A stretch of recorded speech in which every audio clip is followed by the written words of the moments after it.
Israel का काल बना सन्स ऑफ अबू जंदल।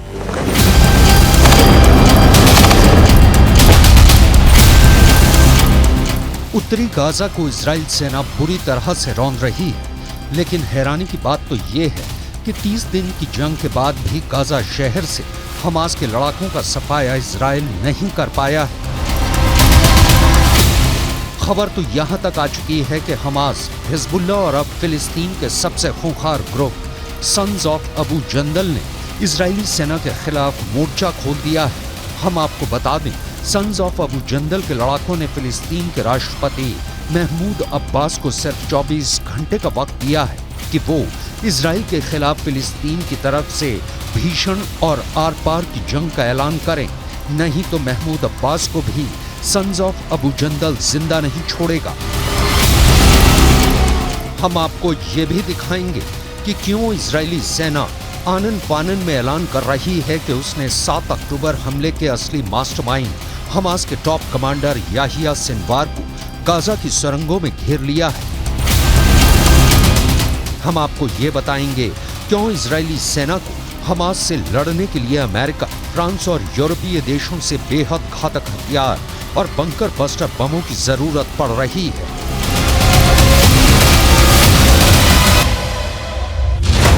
14,000 अड्डे तबाह, हमास को हराना नामुमकिन।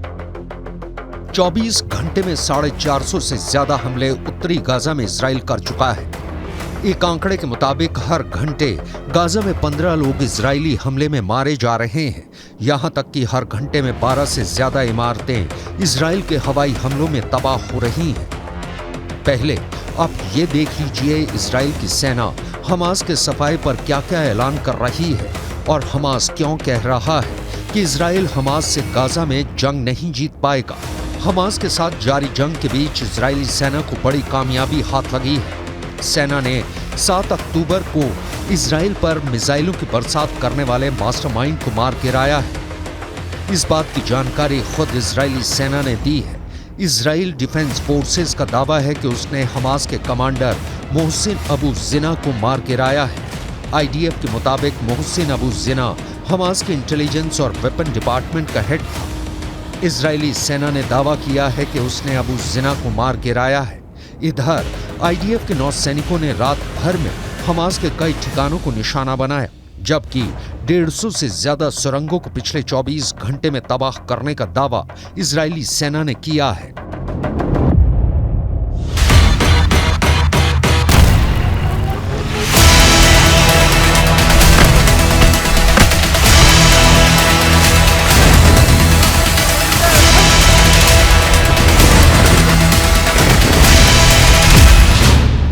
घेर गया कमांडर याहिया सिनवार।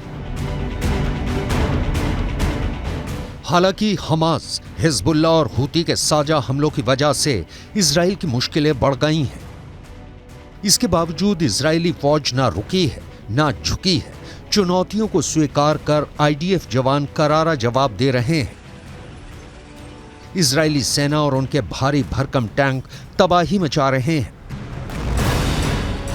जमीन पर जंग अब चरम पर पहुंच चुकी है। इजरायली रक्षा मंत्री भी गाजा पहुंच चुके हैं। वहां वो अपने सैनिकों की जमकर हौसला अफजाई कर रहे हैं। खबर तो यहां तक आ रही है कि गाजा के बिन लादेन के नाम से कुख्यात याहिया सिनवार को इजरायली सेना ने एक सुरंग में चारों तरफ से घेर लिया है। हमास के टॉप लीडर याहिया सिनवार को बंकर में घेरने का दावा किया गया है।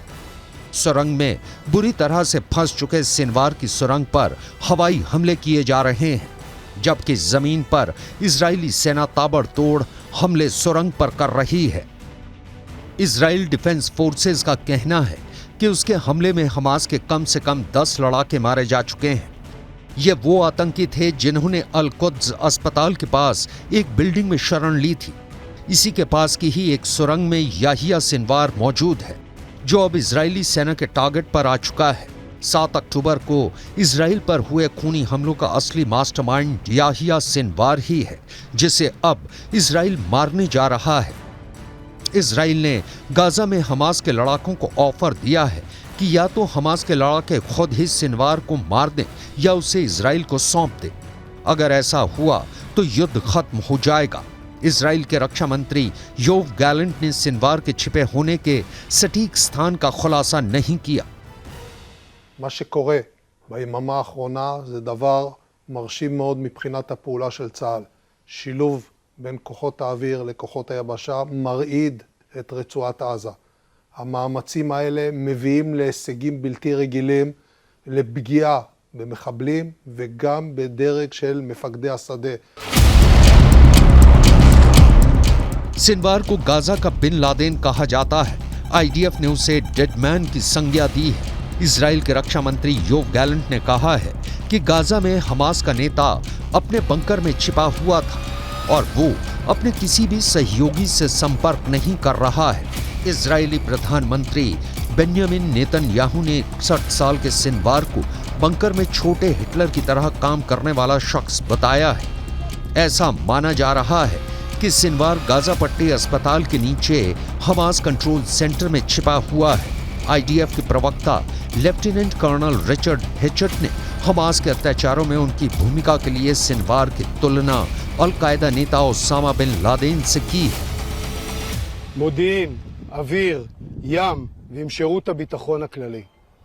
לנגד עינינו כל העת החטופים שמוחזקים בשבי החמאס. इजराइल का काल बना सन्स ऑफ अबू जंदल।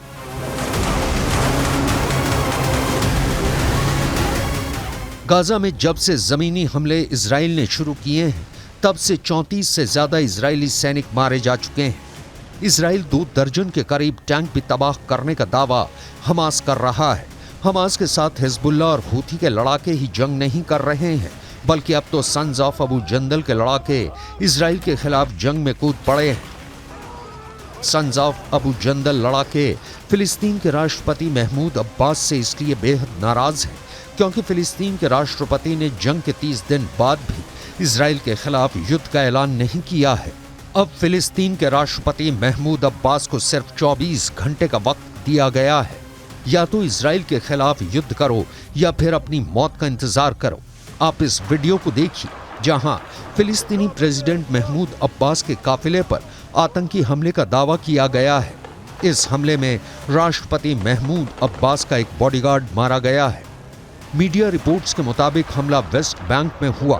वहीं तुर्की न्यूज़पेपर के मुताबिक हमले की जिम्मेदारी सन्स ऑफ अबू जंदल नाम के संगठन ने ली है।